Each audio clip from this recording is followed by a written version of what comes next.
Hi, I'm Nora. You might know me from the internet, or you might just think you know me because you went to college with a tall blonde girl and you think we all look alike. And I'm not offended by that, but she might be. So to make you feel like I was intelligent, I stole the title of this presentation from the poet Mary Oliver and her poem Wild Geese, which is best known on Pinterest.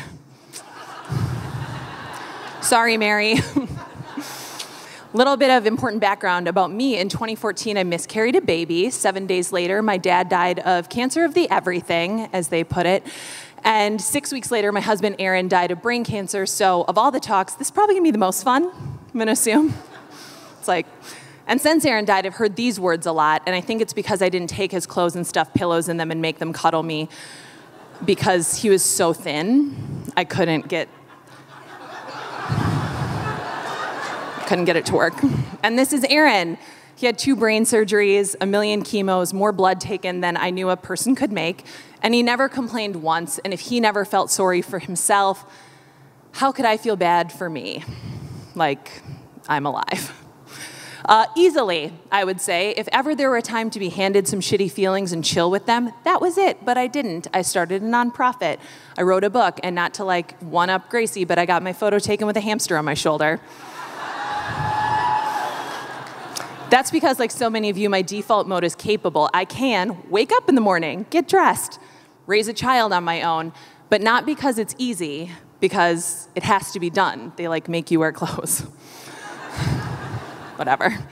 It isn't easy. It makes you do weird things like make a list of everyone who's ever wronged you since your husband was sick or died, first and last names, intend to burn it, but instead forget it in the seatback pocket of an airplane. Good luck. But we want it to be easy, and we tell each other in subtle and not so subtle ways that it should be, like take your lemons and make some sugar-free, organic, grass-fed lemonade. And it's easy to say when they're not your lemons.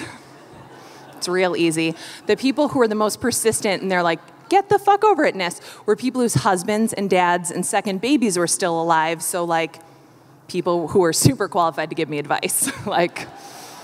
Thanks for that. This slide's blowing your mind. We can't dwell on it. It's true, and it's also true that these things might teach you a life lesson, but they're also just as capable of just beating the ever-loving shit out of you and leaving you physically, mentally, and emotionally exhausted. But we don't like to say that, because we don't like to look at hard things. We want hard things to be over so they can be a success story and we can all be okay, and we're still waiting for this one. Every day. And that goes for me too. I spent my whole life trying to be brave and likable, and I acted like uncomfortable feelings could just be avoided like an acrylic sweater. I'm too sensitive. I can't wear that. So Irish, I am. No, they aren't. Let me tell you, they are not. And the harder you try to avoid them, the shittier they're going to feel when they catch you. And they will catch you, and they're going to chafe. Just like that sweater. What I'm trying to say is sorry, because so many people end up in my inbox and they are lost in the darkness. They don't know what to do with their last name or their wedding ring or this rot that they feel inside them because they think that they have to be better and happier and more positive, like me.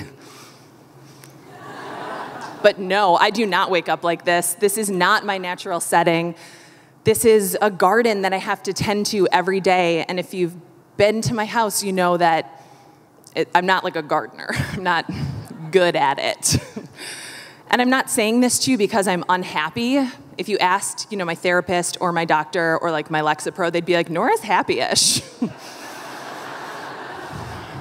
I'm saying this because I'm not special, and this shit happens to everyone. If you're nodding yeah, something bad happened to me, another bad thing is gonna happen to you.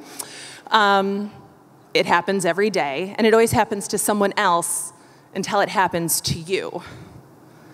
And when it does, and again, it will, don't be threatened, you're not required to have that thing teach you a life lesson, to have it transform you. That is not the standard for suffering. I am not the standard for suffering.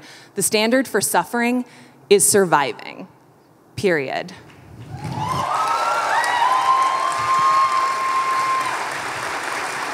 It's not your job to take your lemons your suffering, your life, and make them more palatable for anybody.